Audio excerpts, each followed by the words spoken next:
Hello there. Welcome to Marriage Unmasked. Today we're talking about a difficult situation that I think a lot of marriages deal with, and that's when compromise feels impossible between the two of you. What do you do when when your spouse is acting really inflexible?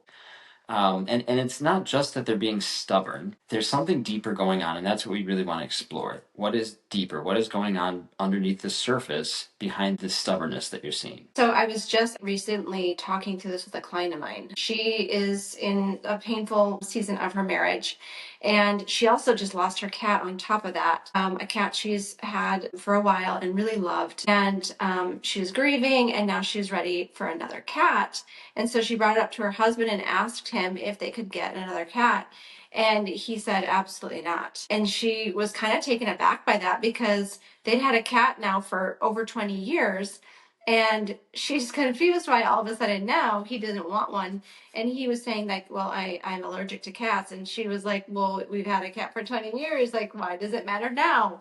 And so, even in that situation, I was encouraging her, like, there is probably something underneath, right? He's probably not just being stubborn, or he's made this kind of decision and like, this is the way it is, without something going on underneath. And that is always helpful, to get curious and not just write them off as being stubborn. I know I have definitely struggled with being inflexible in our marriage. And maybe part of it is that I am just a little stubborn, but I think there's also a lot underneath the surface. And I think people who struggle with this, they do feel misunderstood at times, and maybe they don't even understand themselves what's going on and why they are taking such a stand and being inflexible. So it's important to get under the surface. Yeah, absolutely. And this can happen in a lot of different situations in marriage. You think you're talking about money issues or finances. You think it's about parenting styles, or maybe it's about the roles in the household or the in-laws or whatever it is. And then somebody gets really inflexible. And this can quickly turn from just like a discussion where you're just talking about this issue into a debate where it gets really heated and you're going at each other. And then because of this stubbornness, now you're stuck in this frustrating deadlock. Like you're not able to move forward because there's this inflexibility happening. And then that just results in some disconnection in the relationship. Obviously, you start to withdraw and you have some pain and isolation going on. So what often looks like, well, we're just having a discussion about money, or we're just going to talk about getting a new cat. It's not just the surface issue. You have to go down and really understand what is behind this. And one of those deeper roots of inflexibility is this fear of losing control, right? And, that really comes back to being afraid of this loss of safety, really, because the reason why you're trying to control, and I know this from experience, the reason why I've struggled with control a lot is because I am trying to feel safe. I'm trying to protect myself.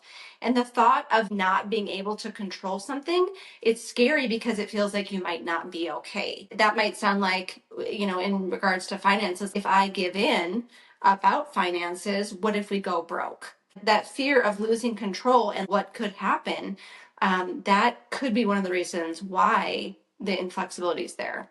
Yeah. And another reason that the inflexibility could be showing up is because of unmet needs that are behind it. It's often a cover for some kind of unspoken need. Maybe somebody needs some validation. Maybe they need some more respect in the relationship. And so they're trying to get that respect by showing up really, really strong and stubborn in that way. This can show up if a husband is resisting his wife's parenting suggestion. So let's say she thinks that discipline should happen a certain way and he gets really inflexible about it. He has a need for her to trust him in this area, and when she's not trusting him, she's not meeting that need, then he thinks he needs to like make a hard stance. I remember a specific time where we were kind of getting in a heated thing about parenting. One of our kids had kind of acted outside of their normal behavior, and I think we were both kind of like taken aback. And he's the one who handled it first, and I didn't agree with how he handled it. And I was very vocal about that. And I was like, this is the way we should have done it. This is the way it needs to happen. Basically telling him, you need to go redo this. Like, this is what we need to do. And I'm sure you wanted me to trust you. You probably felt this lack of respect, and, that need was not being met for you, which is probably why you then got a little heated with me. Yeah. Yeah. And I don't even remember. I think I'm the one who won. Probably. At that point, especially in that age of our marriage. Yeah. If I felt strongly about something, I would stand up to myself for a point, but then eventually I just would cave, probably. Yeah. The dynamic was not a healthy dynamic. No. It was where Adam was really just more passive and just went along with, a lot of what I said. And in this case, he did kind of push back a little, but it wasn't. I can't. I don't remember you actually. Well, yeah, because her stubbornness about something like that would bring up wounds and fears for me. Like I would have fear that this was going to really affect our relationship negatively. I would have a fear of losing her. That insecurity around our relationship and trying to keep the peace was such a big need for me. So I would give up my point of view often to try to keep the peace, and that just created resentment inside of me too. So it was not healthy. Mm-hmm. And really what I was reacting out of is the next topic, the root of what could be going on, which is past wounds and triggers. And this goes back to like childhood experiences, past betrayal, or past control. It can really make compromise feel unsafe. And that is where I was coming from. When I was younger, I didn't feel like I had control over hardly anything, and I did feel the need to try to protect myself, be vigilant for my safety all the time. And so that was still my frame. It wasn't like I wasn't in my soft, feminine, relaxed, that's not how I was showing up. I was still in this very protective, more masculine energy, trying to keep control and be okay. Another example is like a wife who grew up in a chaotic home. She might cling really tightly to routine, and flexibility in that routine might feel really scary, really threatening, and she might get really stubborn about that. It's worth digging into a little bit more of like, where are some of these unhealed wounds that might be showing up in this inflexibility? Yeah, absolutely. And another source that can be causing this is identity ties. If you're tying certain things to your sense of self and who you are, then you're going to show up less flexible about those things. So this might be like a husband who grew up and his dad always drove and his mom always rode next to him. Now he's in a situation where the wife wants to drive and he feels like it's a man's job to drive the car. He ties it to his identity and his masculinity to drive the car. And so he could get really inflexible about that and really make a stand and say, no, I am not letting you drive while I'm in the car. But he thinks it's tied to his identity. He might think if he bends, he's not strong. He's maybe weak. Yeah, true. But, we understand all these things that could be behind it. And really those things, they're not an excuse. Like I'm not going to continue to be stubborn and inflexible to Adam and just constantly use, the reason why I'm doing this is because, right, we want to heal those things. Yeah. So it's not an excuse. We don't want that to even be part of your identity. Well, I had a really crazy childhood and now I need to get my way, right? I just have to be stubborn. Yeah. We want to heal those things because the cost of staying rigid is a lot of pain. Resentment comes in where, Adam, I'm sure, had so much resentment towards me when that was more the way our relationship was going. Oh yeah, no, I definitely did. I felt like I had no freedom. Like it had to go a certain way. And some of that was my own victim mindset too. So like I can take ownership for some of it. Some of it was victim mindset in me. So it was just an unhealthy dynamic on both sides and can cause, a lot of resentment over the years. Mm-hmm. Yeah, it can also cause this big disconnect, right? You don't feel like you're one anymore. It feels like me against him. And so there's loneliness there too. And you can almost even see your spouse as an enemy. I know I felt that way at times where I'm not necessarily calling him an enemy, but I think deep inside me, it's like, he is someone I need to protect myself from. I think anytime you're feeling unsafe in the relationship, there is a temptation to go to battle line because you have to fight. You're fighting out of fear of losing that safety. And so you can see the other person as an enemy. Yeah, so that distance that's there now because you're not really coming together, that can just keep growing. And then the small little things, right? The small battles, the small disagreements, they can create bigger walls. How do you come back together, right? And so the self-protection and the pride, that can really block the beautiful gifts God has for you in marriage of intimacy and humility. That's the heart of God's design for marriage. And we don't want you to miss out on that. We were definitely missing out on that ourselves. And we had a lot to heal to really come back to connection. Yeah. And so we want to talk about ways that we can move forward. So here are 5 ways that we can move forward if this dynamic is showing up in your relationship. And the first one is to take a deep breath and reflect. Don't try to compromise when you are in a triggered state. So you might realize this is something that you need to work on. Well, I need to work on compromising. But you're feeling this big trigger. Maybe you're feeling like you need to fight. You feel that energy. It's amping up. That's not really the time to try to force yourself to compromise because your nervous system doesn't feel safe in that environment yet. So that's instead a time to take a break, to pause, do some reflection, go and spend some time with God, and you process this. Why is this coming up? Where is the wound behind this, and how does God see me in this? And you give this to God, and you actually experience some healing, and then you can come back in peace, not in this triggered state, and work on the compromise. So it's very important to just pause and reflect, and gain some understanding as to what's going on. And we actually teach step by step how to practice inner healing in our Healing Your Marriage course, because you might be like, okay, pause and reflect. I'm not sure where to take that. Yeah. And so we really walk you through what that looks like, and it is very powerful.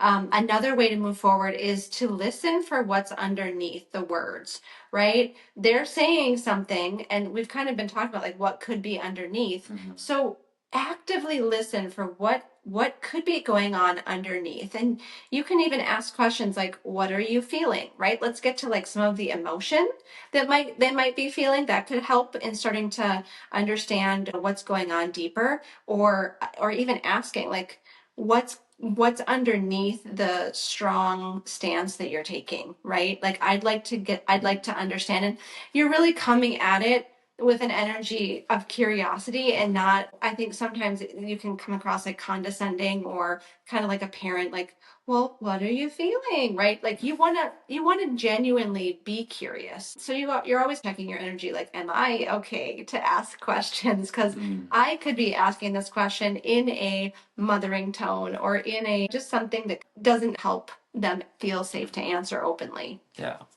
And then number 3 is to reframe compromise. If you're thinking of compromise as a win or lose situation, that is going to be really painful, and it's not going to go well. If somebody has to win and somebody has to lose, it's not going to be easy to compromise at all. Compromise is not that. It's not a debate, it's not a fight, it's not a me versus you. It's a connecting experience. It's actually coming together and collaborating on a solution. If you see compromise that way, as like, this is a way for us to unite around this issue, that'll help you process this a lot easier than if you think I'm losing something of what I wanted to get out of this. And number 4 is really so powerful because you're inviting God into it. And this can be important because when we do get in our own heads, in our own emotions, in our own worlds, our own perspective, right? We can miss out on what God has for us in this moment. What does He want us to know? What does He want us to express? How does He want us to move forward? And so we can ask Him, Lord, give me eyes to see my spouse the way that you see them.